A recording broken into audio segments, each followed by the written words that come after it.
This is a daughter podcast where dads come to talk, think, and thrive with your hosts, Oscar and Blandon. Our mission is to cultivate a community of strong, mindful, and present fathers.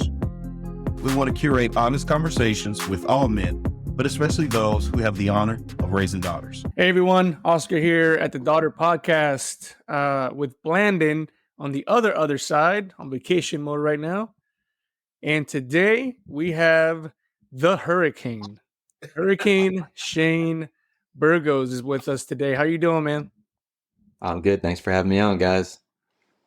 Today, we brought Shane on, and there's a lot about Shane out there, positive and painful from what I can see. But today, we brought Shane on to figure out who Shane is outside of all the brutality that it is his job. He is a 11-year, and correct me if I'm wrong, Shane, 11-year MMA fighter, right? Pro, 11 years pro, but I'm my first fight I had when I was 18 years old, and I'm 33 now. So that's 15 years I've been fighting. Yep. So 15-year MMA fighter, 11 years pro, did about 7 years in the UFC. Is that correct? Almost 6, yeah. Okay, 6, and then now with the PFL, Professional Fight League. Is that correct? Yep. Yes, sir. So again, ladies and gentlemen, we can go and search this up on Google, but today we want to see who this man is outside. As you all know, this is the Daughter Podcast, and we are very fortunate to have Shane here, who is fortunate to have been daughtered at some point. In fact, 3 times. Okay. Exactly. So Shane, man, give us a little bit of your background. Let us know who Shane is. The man outside the ring. You were so excited. You didn't even ask me how I was doing. Hey, Blandon, how are you, my friend? Thank you. Oh, my goodness. It's just like, you see how he does me, Shane? He's been doing this since the pre-show.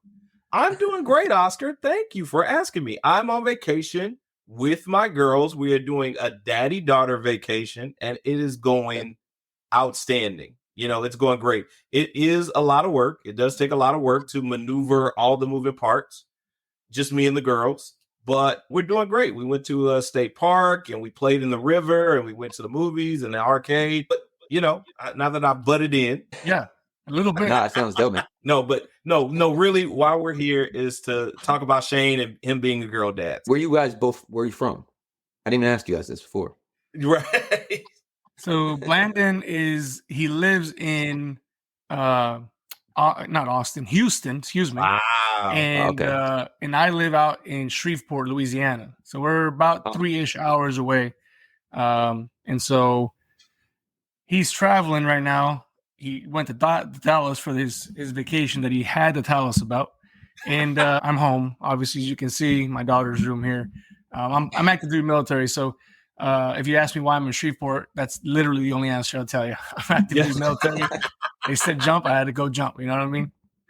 Understood. That's funny. I actually was just in Houston back in January, February, and then my family, my parents were just in New Orleans, Louisiana, like 3 days ago. I have a lot of family that's from Louisiana. Oh, okay. Yeah, I was actually looking at moving down to Houston, but it just ended up being too far away from my family, so I can't do that. Yeah, and too crowded, Shane. Listen, Houston is crowded. The traffic is crazy. The weather is trying to kill us out here. What else? No, Houston is cool. Houston is a great city, but it is crowded. So your move to the Sunshine State, I think that's probably a little better move for you. Yeah. So like I was telling you, I'm actually in the middle of selling my house. I just listed my house. It's on the market as of yesterday. Oh. And I had a bunch of people coming in and out doing showings right before this. I just had someone showing it. So like I'm in my room right now, but it's just there's nothing in it. It's just empty. Yeah. The walls are like that. So I'm selling my house here in New York. I live in New York, Monroe, New York, which is about an hour north of the city. And me, my wife, my daughters are moving down to the Tampa Bay area, Florida. Okay. All right. And you're changing camps. You're going to be traveling back and forth. I'll be traveling. I have no desire to switch of teams and anything like that. Like I've been with my team from the jump, so I zero desire to do anything like that. If it ain't broke, don't fix it. I feel I get so much. Yeah. Sure. So I plan on rocking with them until I'm done with this career of mine. But like you guys, there's way more to me than just what everybody sees on TV which is 15 minutes max. So yeah, I'm a father and I'm a husband. But aside from fighting, I feel like that's my job 24/7. The fighting thing, I do that a couple times a year. I say I'm a fighter, but the husband, I'm that 24/7. So that's my main priority, especially right now since I don't have any fights booked. Right. Very cool. And you have 3 daughters. Yeah. What are they range in age? My oldest, 7 years old, Avery. She's in February, and then Grace. She's my 3-year-old. She just turned 3 in April. And then Olivia. She's my soon-to-be 1-year-old. She'll be 1 on Friday. This coming Friday, July. Her first year of life went way quicker than the last two too, which is the weirdest thing. Like even one of my training partners asked, "Oh, how's the new baby?" I was like, "New." I was like, "She's gonna be 1 next week, bro." What do you what? I'm like, that's how I feel. I'm like, I don't know if it's just me. I was like, time is going by even quicker now that I'm having more kids. Like they're just like this. It's the weirdest thing. It's like those cliches everybody always talks about. Oh, wait till you have kids, time really flies by, and then everybody says, "Oh, time flies by when you have kids." I'm like, yeah. And then you're like, you live it. You're like, oh my god, what the what? Right? Absolutely. Craziest thing. It's very weird and surreal, but that's a huge driving force for me moving. Like I've been saying that every winter I say, I hate it here. Why am I still here? This is my last winter here. This is my last winter here. This is my last winter here. I'm shoveling snow and I'm just like, I can't stand it. It's freaking gray for like 8 months over here. We get like May to September. That's like nice weather. But then like October hits and it's like a light switch. It's gray automatically. The leaves are all changing colors, and then you don't get sunshine until mid-April. And I'm like, I can't do this no more. Seasonal depression is real too. It's miserable. Oh, that's what I hear. No, I don't like sledding. I don't like snow. I don't like being cold. When I'm training in the mornings, I feel like every time I have a training camp, it just so happens to be in the winter too. So every time I'm training, it takes me forever to get a sweat going because I'm so freaking cold and mad. So all roads leading to Florida at this point. Very nice. You spent a lot of time in New York for hating it that much, though, man. As much as I hate New York, I love my family more than I hate New York. So I have a big family. I have two brothers, my mom, my dad. I have a bunch of cousins, aunts, uncles, in-laws. So that's what really muddies the waters, because if it was just me and my little clique right here, we would have been gone a long time. But my kids have strong relationships with their cousins, their aunts, their grandparents. So like that's going to be an adjustment in and of itself. But that's why we decided on the Tampa area, because there's a small airport that flies direct to Tampa. That's only about 10 to 20 minutes away from my parents and my wife's parents' house. So anytime they want to hop on a plane real quick, we come pick them up. They come to our house, stay for a little bit, and they can go right back home. So that's why we chose that. Yeah. And I mean, not to mention Tampa's beautiful too. So people want to come see you in Tampa, right? Exactly. That's what I'm saying. Like it's going to be like February and they're going to be like, what should we do? Go sledding outside? And like, just come down. Let's go to the beach. Come on. That's right. I'm excited for that. Yeah, but it takes a lot to untether yourself from a close-knit family. So it's like that had to have been something that was really well thought through. And I mean, especially if you grew up with like your close immediate family, like grandparents and things like that. Like I grew up, with my grandma right up the street. I saw her every single day, if not every other day. Yeah. So it's one of the things that you want to pass on to your children, especially your girls. But it's a different day and time, and sometimes the best thing you can do for your family is to make a move. So respect for you for making that decision, man. I appreciate it, and very well said. I completely agree. It's exactly how I felt, because I lived with my grandparents when I was growing up, like all my life. My grandma was my second mom. My mom would go to work. I'd be with my grandma. I was super close with my grandma and grandpa. I wanted my kids to have that. And my kids are super close with my mom too. So it's love it. I love it. I love to see that the relationship that they have. It's all three of them. They love my mom. They love her mom too. My wife's. So it's definitely gonna be hard, but I know that it's the right choice. And the fact that it feels a little bit scary and a little bit uncomfortable, I just feel like that's right. Like God telling me this. You got to do this, man. You got to make that jump. You got to do it. Absolutely. It's like more like walking by faith and not by sight right now. Absolutely. But I also know I feel like all of us want to do it. Everybody wants to do it, but one of us just has to do it. Once somebody takes that jump, then the rest of us will start jumping, and I think we're all going to come. I think we're all going to end up being down in Florida too. There you go. My family and her family. But that's what I'm saying. Like we all just are stuck over here and we get comfortable. You know how life goes. You like live in your comfort zone. You don't want to step out of it. And that's one thing that, like, being with the Fuel Hunt crew, like I preach that too, is like life happens outside of your comfort zone. Yeah. Me moving away from my family and away from my wife's family and taking my kids and going to the other side of the country, that's super uncomfortable.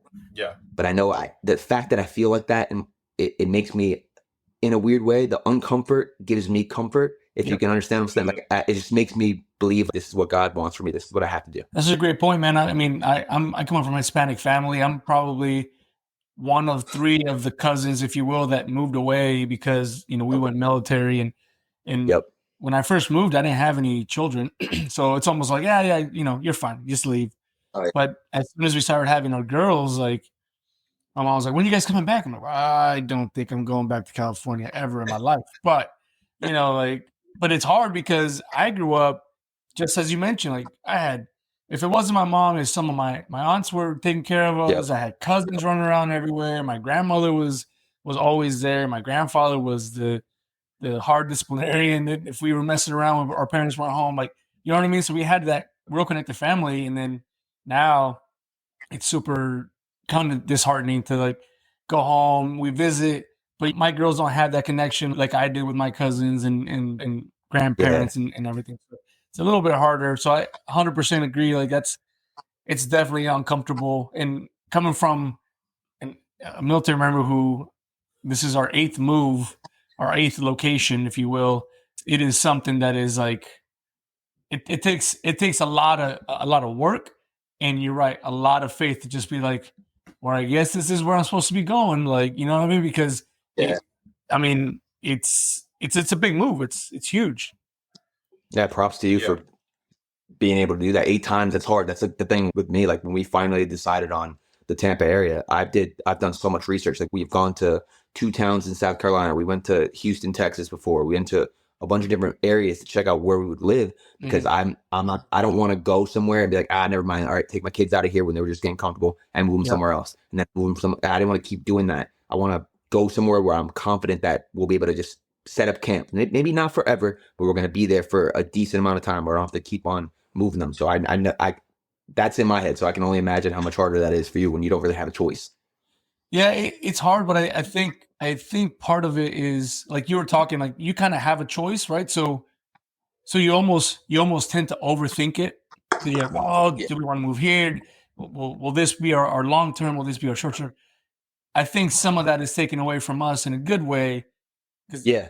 I could sit here and overthink it, but we're going. So it's you see what I mean? Like, Maybe it's me, but I just don't overthink it. It's just getting the family to buy in, and then you know. And again, that's even kind of a weird thing because it's like, I suppose my wife could just go wherever house she wants, really, but it's like, yeah, we're gonna go here. Like, it's gonna be great. I promise. We have such a strong relationship, and trust me, it's not all candies and rainbows for sure. Especially when I give her the news of where we're going every single time. But she's our rock. So once I get her won over, everything's a little bit better sailing.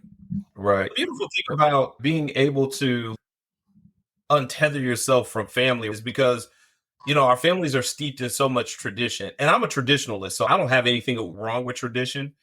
But when you begin your own family, now you can start traditions of your own, and you can start to grow and build things that are just specific to your immediate family. And that's what I also appreciate. And when me and my wife finally freed ourselves from, okay, we have to go to this person's house on Thanksgiving, and we have to not go to this person's house and go to this person's house on Christmas and New Year's and this, that, and the other.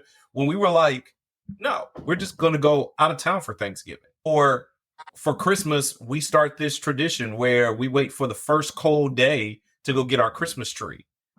So it's freeing. It's a freeing thing that you're doing. No, that's both you guys, very optimistic of you guys.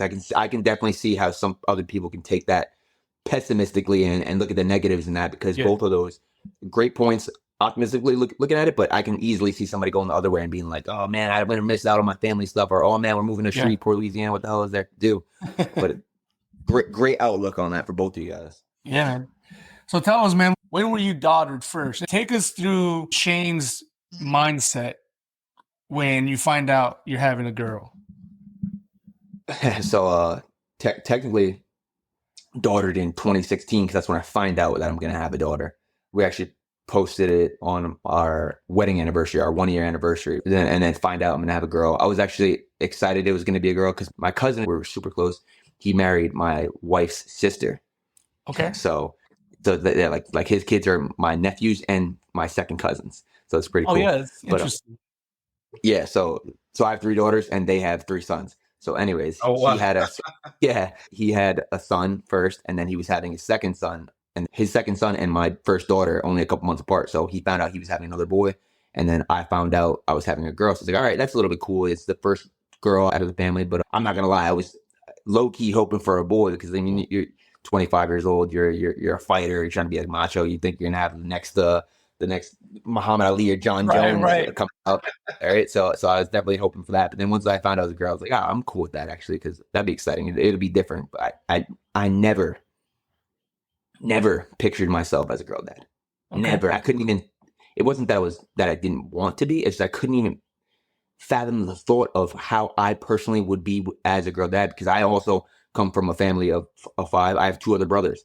So my mom had me and two younger brothers. So I've only really been, and I'm a decent amount older. I'm 8 years older and 10 years older than my brothers. So I was like, I'm only used to being around boys really in that regard. So I was like, I don't know how I'm going to be with a daughter. And then your kid comes out and then you don't have to think about that. You know what I mean? Because it just comes natural. I can't imagine not having a daughter. Obviously now I'm tenured at this point. I got 2 other ones. So I even picture having a boy at this point. It would almost be like, because you guys only have daughters, right? That's right. That's it. So I don't even know how, if I'm molding my daughters a certain way, but if I had a son, I wouldn't mold them the same way. So I'd almost have to parent my daughters different than I parent my sons, right? Wouldn't you think that? Yeah. So that's why I can't even picture now how I could be a boy dad. So it's like very weird. So when I found out, I was a little bit like, oh man, I wanted a boy. But I was like, it's cool. I'll have a girl. It'll be cool. And then coming to find out we're having our second daughter, or my second kid, and I was hoping for another girl. I loved being a girl dad. I was like two sisters together. I was like, yeah, let's have another girl. Boom, another girl. I was like, yes, let's go. I'm done. No more kids. I'm done. I'm done. That's it. Tapped out. Done. Like my second kid, she was hard too. She was colic. She was hard. It was a very hard year. And she's like she got an attitude. She's 3 years old now, and she has that attitude. Like we call her a Gorilla Grace. Yes. But as much of an attitude, like me and her are like, she's like the tightest to me. It's funny. Like she's like a daddy's girl. And then out of nowhere, my wife shows me the stick, and I'm like, get out of here. Like, that's a faint line. I was like, what?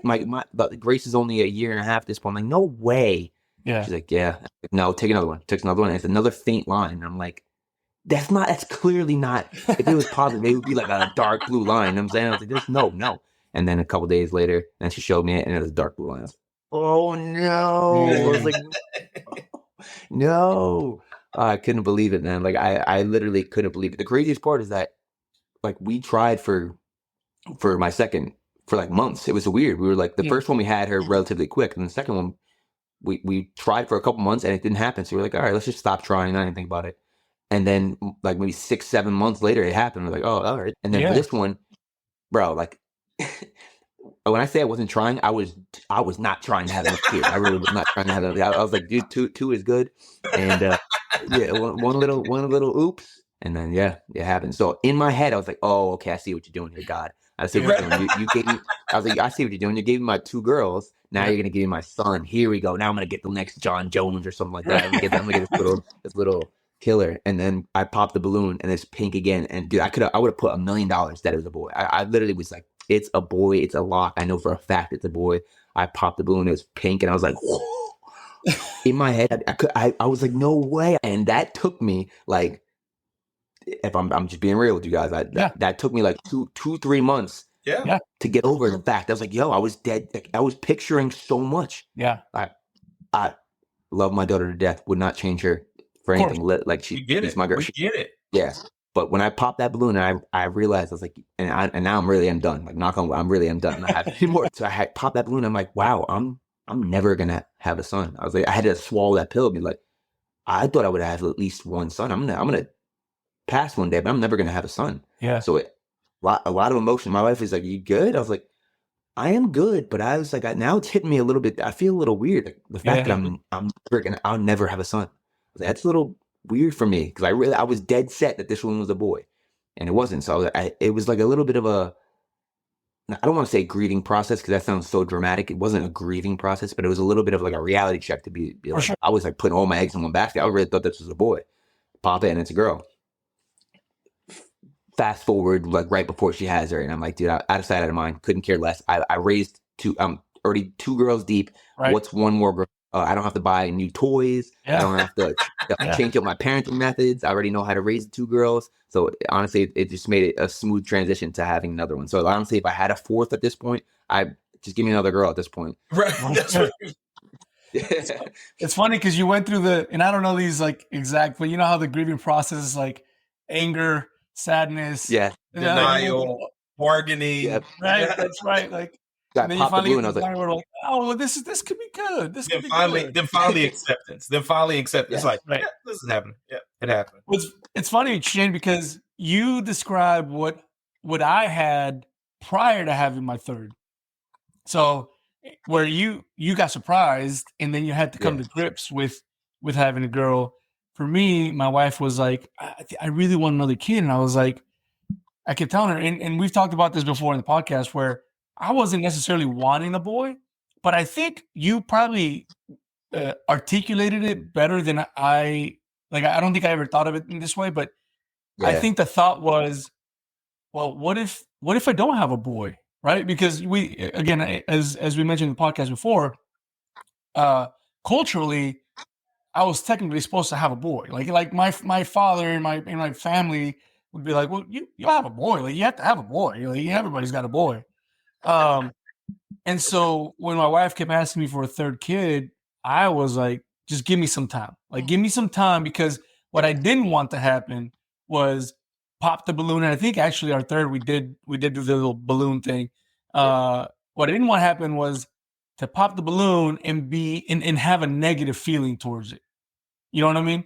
And so it took me, I think legitimately, I want to say like about 3 months. And that's when I told my wife, I'm like, all right, like, let's do this. Like, if at this point I already have 2 girls, just like you mentioned, I'm good with having a girl. And I was good with having another kid, another baby, but I wanted to make sure that my mind was right to introduce another girl into the family. And I mean, I'm not a mathematician, but I'm like, I've already made 2 girls, so odds are I'm going to make a 3rd, right? And so I needed to come to grips with that. And then we went ahead, and sure enough, it was a girl. And my wife was so adamant. She's like, it's going to be a boy. She kept saying, like, I'm holding it differently or carrying it differently, whatever they say. In these things, like, trying to convince herself. And I think she was trying to like get me on board. And I was like, nah, I'm telling you, it's going to be a girl. Like, I just knew it. And sure enough, it was a girl. So I think you did what I did, but you did it. You had to do it after you found out. You know what I mean? Exactly, because you decided when to have she just made her way in. So I was like, oh, okay, all right.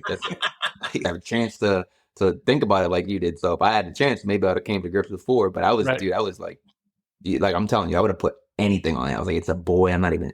I see what God's doing right now. He's like, I see this. I know it, but it's all good, bro. Like, I see what he's doing in reverse. I see, like, he put me in this position to raise 3 strong women, 3 godly women. I see what he's doing, and I think that only certain men can really father daughters the way they should be, because it's definitely not easy. I mean, I'm not I don't know how you guys are, but I'm not a very emotional, touchy-feely kind of person. But when I'm with my kids, I can be that for them. Well, I think that shot, like, shone the light on me that I was like, I didn't know I could be like this because I never had to be like this. Mm-hmm. I was never in the position to be like this. But now when it's for your kids, there's nothing you wouldn't do, or there's nothing you wouldn't change about yourself to better your kids' lives. There's 100%. Nothing I wouldn't do for them. So if I need to be patient sometimes, which I'm not known for being patient. Then that's what I have to be. If I have to be emotional and softer, then that's what I have to be. And I'm not saying I'm a saint, though. I'm not saying that I don't slip up, because from my first daughter, the dad I was then to the dad I am now it's night and day difference. Night and day, right? Yeah. Night and day. Like, it's like I had my first kid when I was 25. I'm 33 now. I have my third now. And I wish, if I could go back in time, I wish I was the way I am now. For sure. Back then when I first had her. You don't really know what to expect when you have your first kid. And then the fact that it's a girl, like, you don't know how you have to be. Like, it's like a whirlwind of emotions. And at 25 years old, you're still immature. Like, I was very immature at 25 years old. I didn't know the magnitude of what I was doing. Me having a kid, how much that actually means. Like, right. I wish I'd go back and slap the crap out of myself. That, dude, this is the most serious and important job you'll ever have in your life. At 33 years old, I realized that. At 25, I was like, yeah, okay, whatever. Everybody's a dad, right? No big deal. No, right. It is a huge deal, especially for girls. You see, like, all the statistics coming out about the dads, how daughters turn out. So how girls, the stronger their relationship is with their father, right, the better they turn out in the end. And I take that very serious. I want them, all three of them, to have beautiful marriages. I want them all to have beautiful lives outside of this. And if I can be a part of the reason why they have that, then I'm going to do everything in my power to give that to them. Right. No, man, it's such a great point you bring up, because what you just said is legitimately why Blandon and I started this, because I feel exactly the same. Yeah, I feel exactly the same. If I could have been the dad that I am now, and this is maybe not saying that much, because I'm still working hard, because it's a big learning curve, right? Always. But if I could have been the dad that I am now to my oldest when she was little, like, I think back at some of the things, I was like, oh my gosh, man. Like, we've talked about this, Blandon, at length. Just the feeling that I get when I see my oldest now, and I'm like, man, I'm so sorry that I could not be that parent for you. Because she'll tell me sometimes, I'll be treating my, I have a 12-year-old, I have an 8-year-old, and I have a 3-year-old. And my 3-year-old's a punk, but if my oldest, at the time my oldest was 3, if she was acting like my current 3-year-old, I was a whole different person, dude.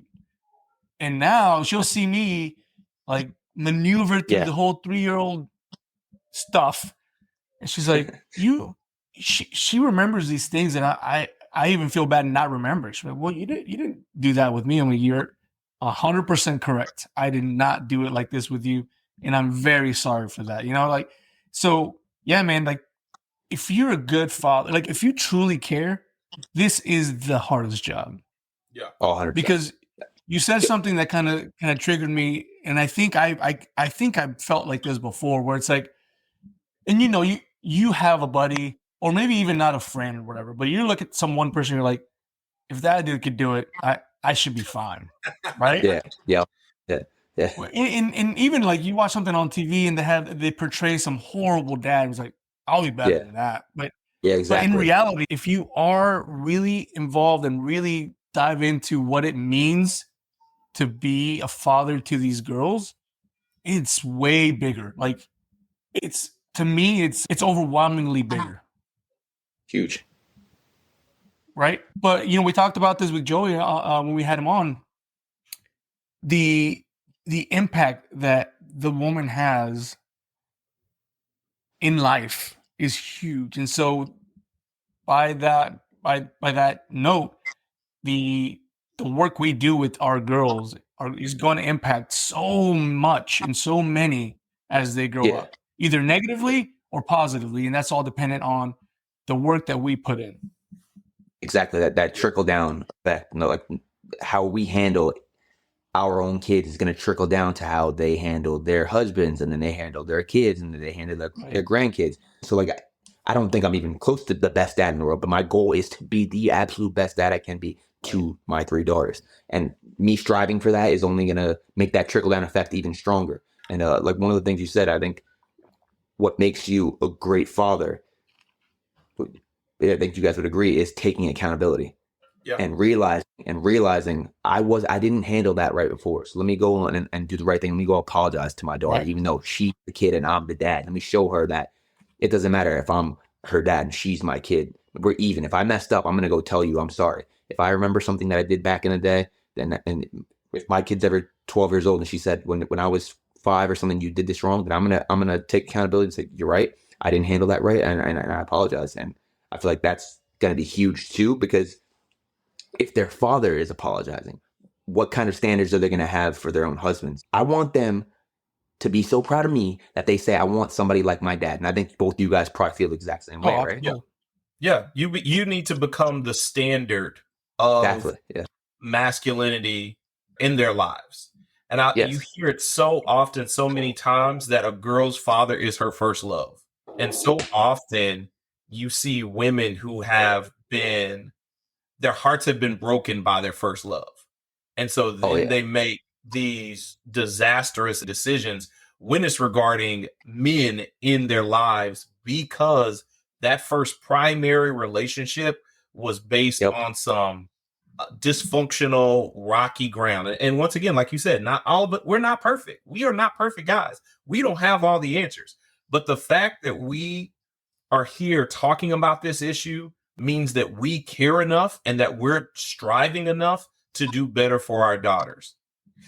I did want to do this though. I did want to circle back a little bit. If anybody knows the podcast, you know I'm a circle back king, because I feel like there are parts of stories that people are like, yeah, I want to hear more about that. Or maybe that's just me. Maybe I'll just speak for myself. But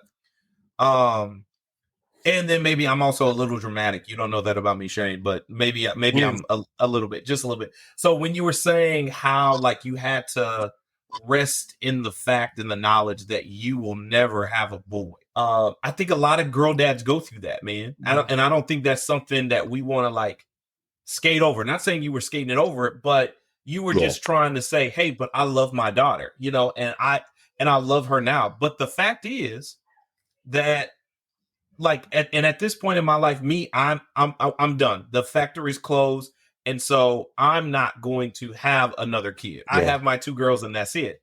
But there was a period that I did have to grieve that. I did have to grieve the fact that a part of my life that was never, it was new. It was something that was new. It had never happened before. I was always able to have kids, and now I'm not able to have kids, and I had to grieve that part. So I just kind of want to talk about that, because that's the reality for a lot of men. Once you have, like, you know, your $3, your $4, and then it's like, okay, we're done with our family. Our family is complete. Like, you'll never have that boy. You'll never have what you thought you might have one day.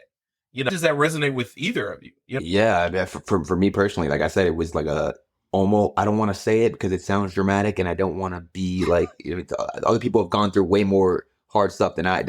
Just the fact that I'm, again, she's a healthy baby. I'm super grateful. Thank you, God.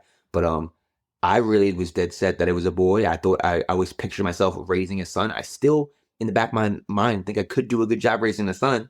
But I'm never gonna, and that's okay.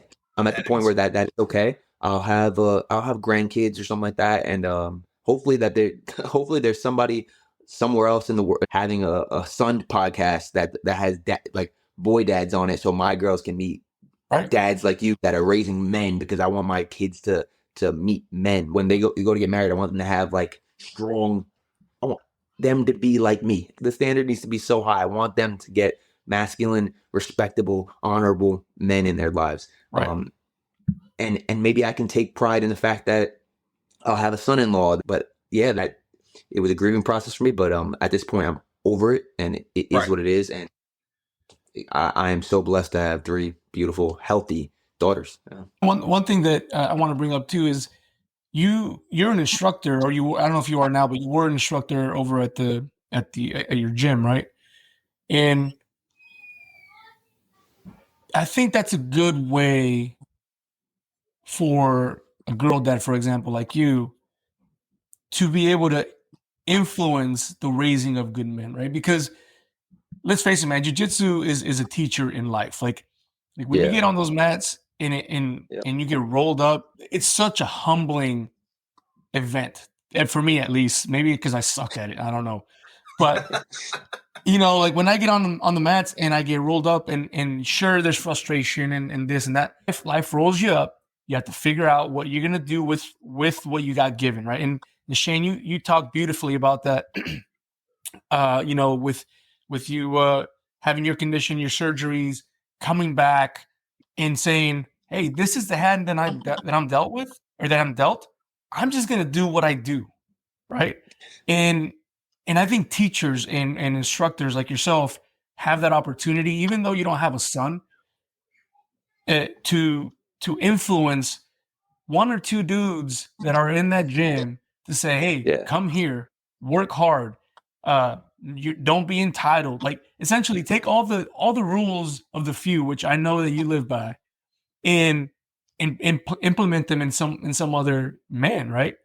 And then secondly, you're Hurricane Shane, dude. You have a platform where men can be over, you know, hopefully they listen to this podcast and they say, yeah, he's a beast and he's done all this work. And then also he's for lack of better terms, a beast at trying to be a better father for his girls or for his family. And so all of that, I think with your platform and notoriety and then also being an instructor, I think you still have that great opportunity. You know, what do they say? It's like you want to change the world, change it in your environment, right? And just that little bit, I mean, you start to send those dudes out to other places and then they grow that same mindset. And for me, that's something that I always think about is that I'm not in that situation, but more and more, the more I sit here with Blandon and we go through these conversations and I keep thinking, okay, yeah, I want to be a good dad for my girls, which is literally my 100% sole purpose in life now, is just to figure out how to learn from everybody, right? But then in my mind, and I think what is within my control, right? So I'm within my control to try to get better, to learn, to ask for forgiveness, to like all these little things are within my control. But maybe also in my control is finding those young men to mentor, to implement some of these thought processes, and hopefully, you know, they leave the gym or they leave wherever you're mentoring them, and they can then take that forward. So I've started to more and more think about that because, yes, I'm working hard to do that here in my household and to be that man that should be the standard. And man, I think Blandon said it, like I'm not perfect. Like it's literally a work in progress. Like I walk around with that sign that says work in progress, you know, excuse our mess kind of thing. Like that's really how I feel when I'm walking around the house trying to figure this thing out. But more and more I keep thinking, I'm like, what else is in my control? Like, because I have a 12-year-old, man. Boys are starting to come around. Like, what kind of boys coming around here? You know, can I influence that? And if I can influence it, can I scare it? Right? Like if I can't influence the kid, I might have to scare him. Like one of the two, just to set a precedence. But all joking aside, like really though, how can we influence as dads of girls, influence the world around our girls as well, not just them? And I think you have a great opportunity in doing that. Yeah, well said. And maybe like sitting back and thinking about it, like maybe that's why I'm over that fact that I probably won't have a son, because I am in the position, like my youngest brother is 10 years younger than me. So I'm not trying to say I'm a dad to him or anything like that, but I do know that me and him have a super close relationship. We train together all the time and stuff like that. So it's almost like I'm a second father. I'm not trying to take anything away from my own dad. But it's like I do have an influence on him. I know he looks up to me. I'm his older brother. He's fighting too. He's 2-0 professional, so he wants to follow in the footsteps and he wants to make it to the UFC one day in the PFL and all that stuff. So I have that with him. And then my other brother is 8 years younger than me, so it's still pretty significant amount younger than me. And he's having his first kid. He's actually having a son literally any day now. So again, I'm in that position where they're looking up to me because I already have 3 kids, and he's like, he can see. So I take that serious too, where I want to be a good influence to my brothers because I care so much about their futures. I want them to be good men, and I want my other brother to be a good father to his son. So I put that in my mind, and I'm not trying to come off as self-righteous or anything like that, but I want to be somebody that they do look up to in right regard. I treat my wife good. I treat my kids good. I handle my business. I do what I'm supposed to do. I don't do what I'm not supposed to do. I take all that very serious. And then on top of that, I have the gym. Like I used to be a head instructor, working with kids and stuff like that. I did that for a long time up until I made it to the UFC, and I was able to pay the bills off of that. But I do teach, but it's only one time a week now with the fighters at the gym. And a lot of those dudes are amateurs and working their way up to try to become professional too. So I do think that they probably do look up to me in some regards too. But again, I'm trying to be a good influence for those guys on the mat. Try to show them this is what I do on the mat and off the mat. I'm not just a UFC fighter and all this stuff. Like I'm an actual good person. I don't want to ever come off as I'm authentic. I'm as real and as raw as you're gonna get it. What you see is what you get. I don't put on a show for anyone. I'm not pretending to be something that I'm not. I am me all the time in front of everybody. Maybe having those people that I'm around, those men that I'm around, makes it easier for me to swallow the fact that I never will have a son. Because like I said, I'm okay with that. I know that I'm meant to have 3 daughters, and I wouldn't change it for the world. Right. Absolutely. No, that's great. That's great, man. So I do want to shift gears a little bit, because we did say we wanted to see the softer side of the hurricane. So we want to get an eye in a hurricane, right? Where it's peaceful. It's not no brutality, none of the craziness that goes on inside of a ring or a cage fight, right? Because I was like, this dude is a cage fight. This is crazy. And then he's got girls. So it's the juxtaposition for me is just crazy. That's what's wild. But what is your favorite thing to do with your daughters? Like, is it, like movies, ice cream, tea parties? Like, tell us what's the favorite thing you have going with your daughters? Well, tell you right now, fighting, you develop eating disorder with fighting. Like with the cutting weight of a fight, you literally develop an eating disorder. Like, so after a fight, like my favorite thing to do is like get my kids, the 2 older ones, obviously the baby's too young, but 2 older ones, we just go to like ShopRite, Walmart, whatever, and we're just knocking everything, all the snacks into the cart, just knocking all into the cart, just getting everything, like stuff that I don't even think I would like, and I'm like, I'm gonna try it, screw it, like after a fight, it's like the floodgates are open, and I'm eating everything I can, getting it out of my system, because I'm so strict and so meticulous when I'm in camp. Like, dude, I count every single calorie, every carb, every macro I count. So when I'm out of a fight camp, it's like I'm clearing the shells. So that's like my favorite thing. Like, I fought in New York City, and I left the next morning after the fight, and I went to Magnolia Bakery. I don't know if you guys know, but it's like a world famous bakery in the city. And waited online. It opened at 7 a.m. and there's a line outside at 6:30. And this is literally the day after my fight. Dang. Like I woke up the next morning like 6 a.m. and waited online outside to go get like a banana pudding and like cupcakes for my daughter to bring them home. Brought them home as soon as we got home. We just put it on the table and we just went to town. So I love doing stuff like that with them. That's probably my favorite thing to do, because they get so excited because they eat super clean too. So they know like when dad's done with the fight, it's time we get to treat ourselves too. Yeah. So that the floodgates open for them a little bit too.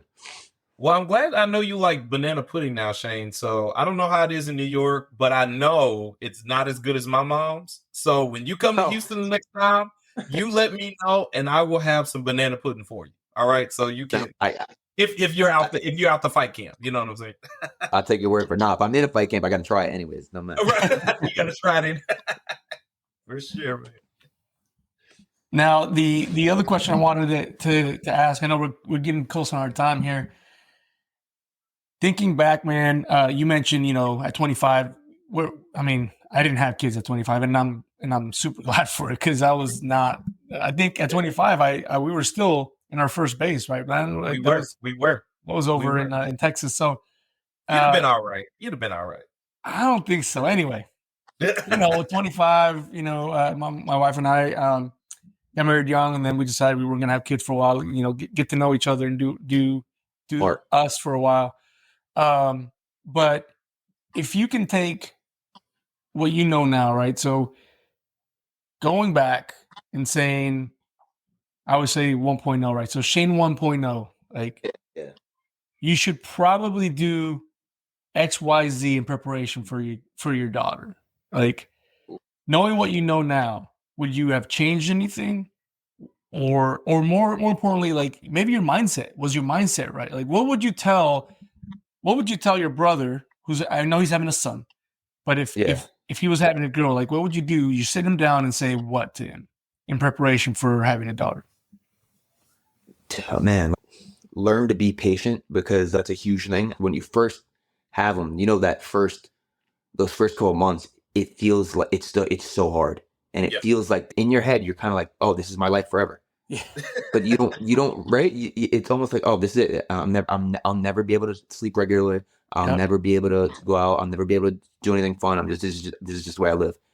It goes by like this. So I would say, take a deep breath, relax, learn to be patient, and this is going to be over before you know it. And it got easier. Like the first one, I was like, oh my God, this is the craziest thing. Second one, I was like, oh my God, I'm doing it again. And then the third one was like, oh my God, oh yeah, this is going to pass. Yeah. And then it took me to the third one to realize it. But that's one thing I would say. But and then the other thing is that try to be more selfless. You can't really say that. You know what I mean? Like, I don't know how to articulate that, because your life gets completely flipped around when you have a kid. Right. It's like your life basically gets put on the back burner. And I want to say this before we want to circle back. Parenting is hard for good parents, for parents that care. Parenting is very hard. Parenting is very easy if you don't give a crap. If you don't care, it's so easy. It's so easy. But like you guys said, like, I can tell you guys, it's hard. It's hard because you care. So the more you care, the harder it is. So try to be as selfless as possible. And it's a very hard thing to say, because I wasn't. If I could turn back time again, I wish I was Shane 2.0 back when I had my kid. But again, you just, one, you're immature, and two, you don't know what to expect. If I was 33 years old and I still had my first kid, I still wouldn't know exactly what to expect and how I'm going to react to this. The life change from having a kid is like, it's literally like a light switch on and off. Like it's like this. It's really crazy when you sit back and you think about it. Like, when you don't have kids, life is easy. It's really easy. It's like you don't have to worry about anything but yourself. Now I got 3 kids and a wife, all depending on me, man. It's like it's a lot harder than they make it seem. And it's funny because, like, everybody has kids, right? But again, the people that the parents that care the most, they come few and far between. I don't think everyone, if I'm just being honest, but I don't think everyone cares.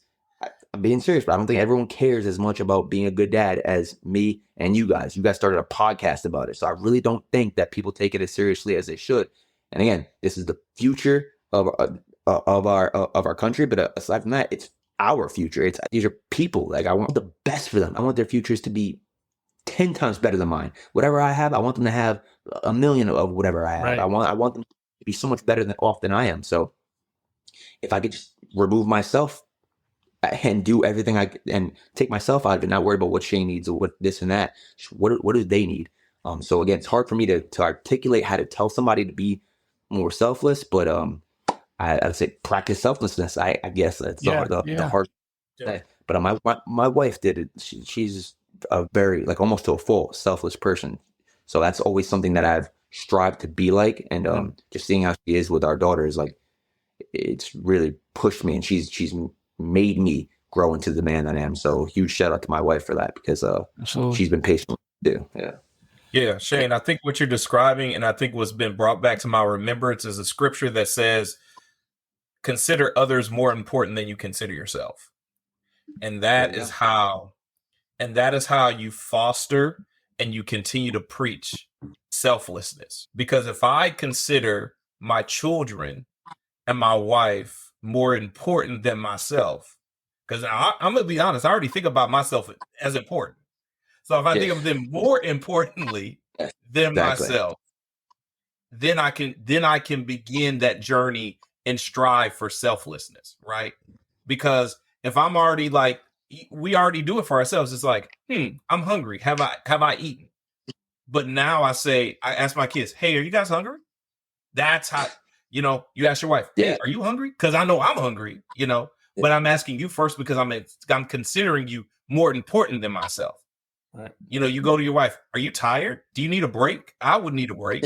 Or you ask your kids, hey, are you guys, are you bored? And, there's nothing wrong with kids being bored in the house. That fosters an imagination. But you also want to see, hey, do you guys want to do something? Like, let's go and try something new.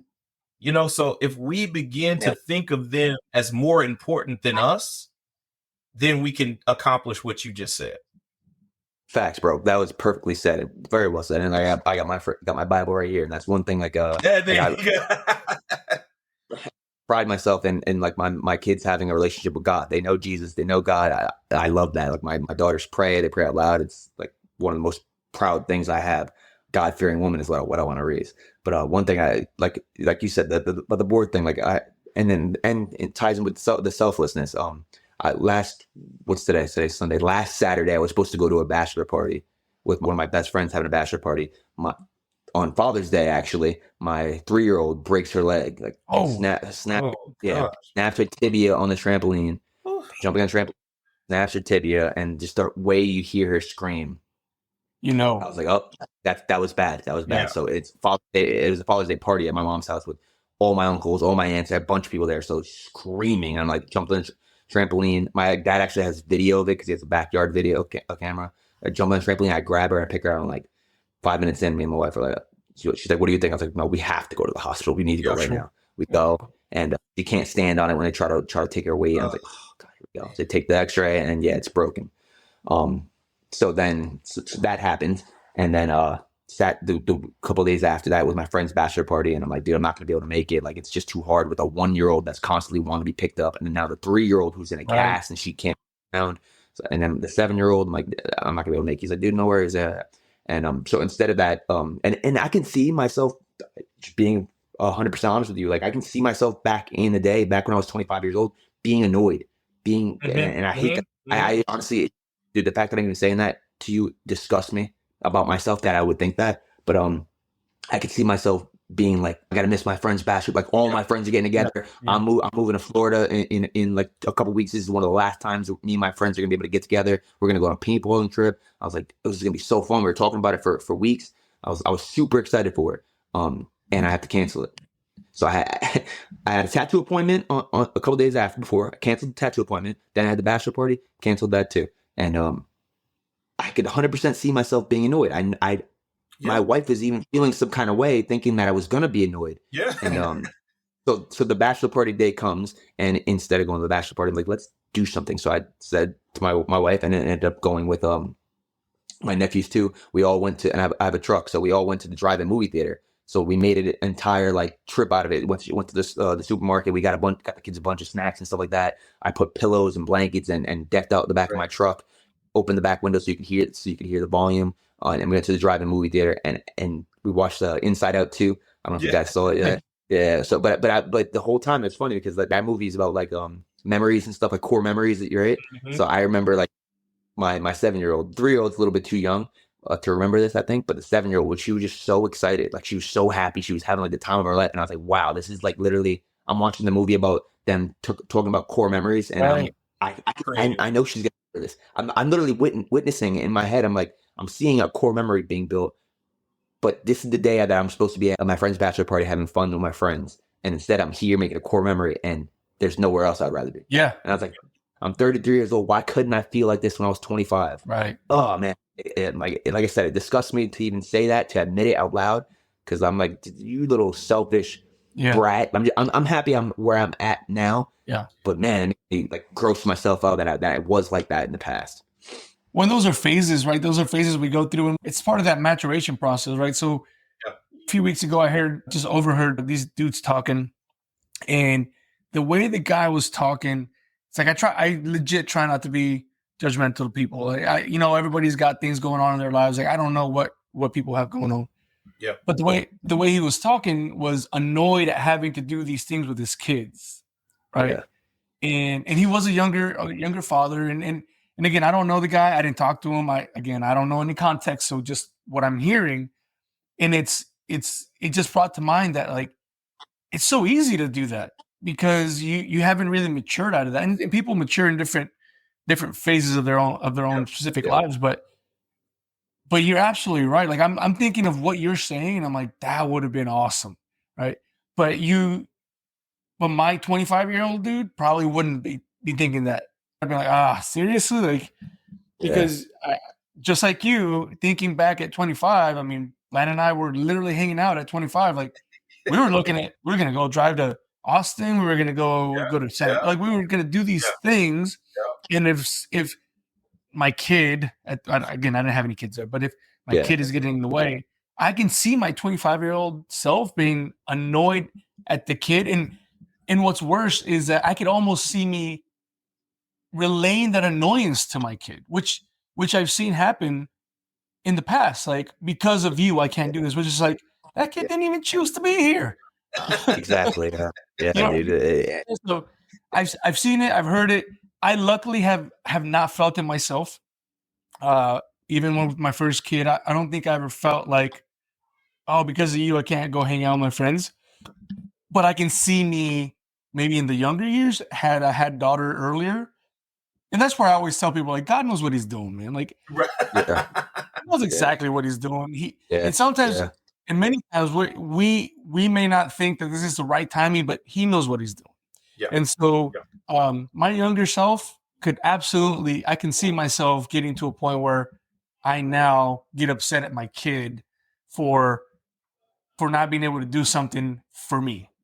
Now, I now get annoyed. Blandon and I talked about this. Like, I travel a lot for work. I'll be at a place and I'm like, I'm annoyed that I'm there, but then I get more annoyed when I see things that I'm like, oh, my kid would love that, or my wife would love that, or like that annoys me because I'm like, it is part of my work. I have to go, but it's just like I'm thinking of them all the time, thinking of, we could have made a memory here, we could have done this, and then get back home, and then we get stuck in the grind, and we don't go do those things because we're stuck in the grind. You know? And so, but it's such a good point that you bring up. I don't think you should feel bad about what you think you would have felt, but I think you should feel bad about that if you are feeling it. Does that make sense? Like, it makes perfect sense. It makes perfect sense. Like, you did that. It was great. It was good. I get it. But you see what I mean? Like looking back, I don't think you should feel bad about what you would have been like. But if you're still feeling that now, 100%. Like I said, extreme ownership and accountability. Like I take accountability for how I was back then. So I don't like I said, me saying, articulating this and the words coming out of my mouth makes me, I feel like low key embarrassed for that. I felt like that. But again, I was 25, not to make an excuse at all. It's just like the stage of my life that I was in. It was like, I inexcusable on every count, but what can I do? The only thing I can do is make myself better. And I feel like I've definitely done that. And like you said, every time I go on a trip, I go away for a fight or something like that on fight week, every time I'm thinking like, this diet sucks and stuff like that, then I see something that my kid would like, I'm like, oh, I can take a picture of that and I'm gonna send it to her. Oh, we're gonna take a picture of that. When we get home, we'll try this. Like, I just went to Chicago a couple months ago, and my daughter was watching one of the like a Disney show called Shake It Up Chicago. So she's watching that, and I was like, oh, I'm actually going there. So I took videos and stuff like that to show her, and she's like, oh, that's so cool. Like, maybe we'll go one day. But every time I'm away from them, I'm always thinking about things that they would like. It's funny, I don't even realize that until you said it. I'm like, wow, every single time I'm away, I do that every time. Yeah, and you had mentioned before that the two things that you wish people would ask you about in your fight interviews are food and tattoos, right? Like things that you like to do outside of that. I mean, I don't know how much you get into tattoos with your daughter, but it sounds like the food thing you got down. Like, you're like, we're gonna eat the entire state of Florida when I get done with this fight. Like, but the tattoo thing, my 3-year-old has a cast on her. My left leg is completely tattooed, and her left leg is completely casted. But she has like everybody signing it. So I'm like, oh, look, Grace, we're the same. Like, same like that. Like, you have tattoos on your leg. It's funny. And then I literally just got I have like my whole chest tattooed a couple weeks ago, and I'm finishing that. And it's a big eagle, and she's like obsessed with it. She's always wanting, let me see your eagle. Let me see your eagle. Let me see your eagle. Nice. It's the funniest. Yeah. So she's getting into tattoos too. I have to ask, did you cover the stars? Is that what you were doing? That's part of it. Yep. They're gone. Oh yeah, you did cover those stars. I know you mentioned that before. Yeah.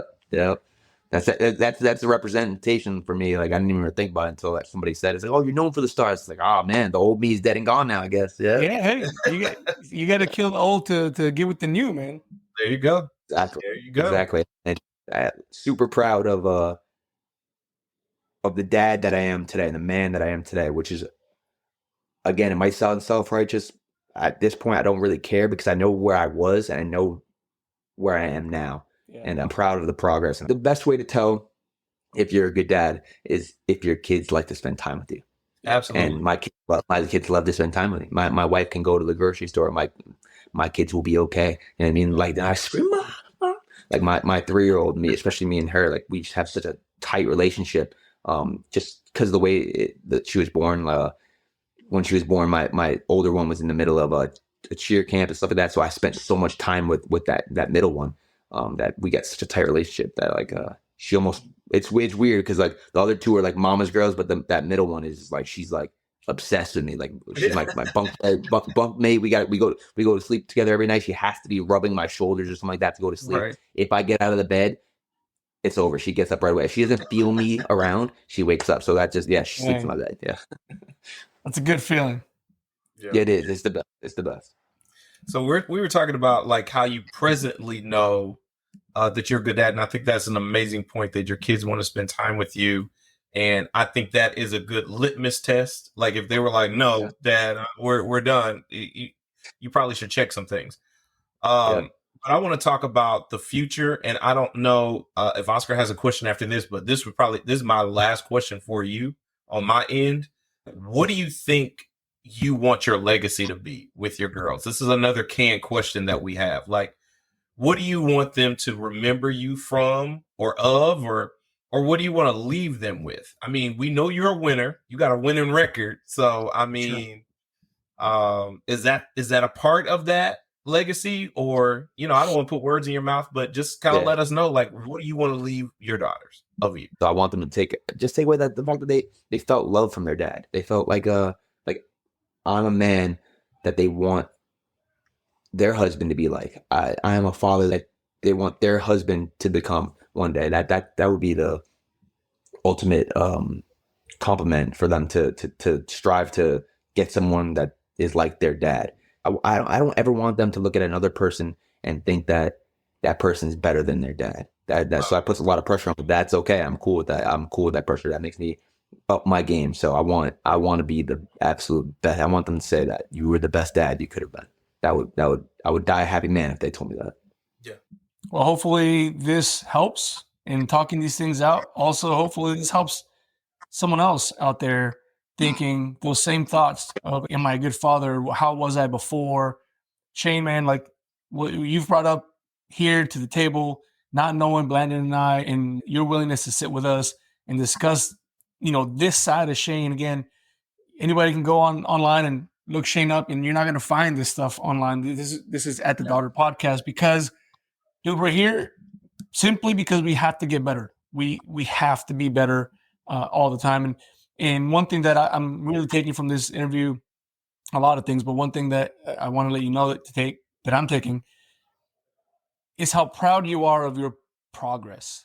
Because a lot of us, we don't give ourselves any of that credit, right? Like I know I'm a much better father now than I was in 2012 when I had my first daughter, right? And then we forget to give ourselves some of that credit. And don't get me wrong, like I rather not. I don't look at myself that way. I'm like, nope, not good enough. Keep going. Nope, not good enough. Keep going. And that's usually in most of the realms of my life, if you will. And although I take a little merit to that because that pushes me to be better, there is also that complete negative self-talk that can really ruin the progress that you're making as a father for your daughters. And the fact that you were able to bring that up and say, man, I'm so proud of where I'm at now. That's really big for some of us that don't give ourselves any of that credit. So I really appreciate you for saying that, because as you mentioned, if you're trying, you're probably feeling like you take more losses than wins. Right. Yeah. And so to circle back with Blandon, but if your kids are coming back, hanging out with you, don't want to leave your side, you've got some wins in there. You're just not catching those, and, exactly. and if we're constantly beating ourselves up for the things we're not doing right, you miss those moments where we could catch that win and really, really realize like, oh, I'm doing something right. Right. So I think that's a big point that you brought in.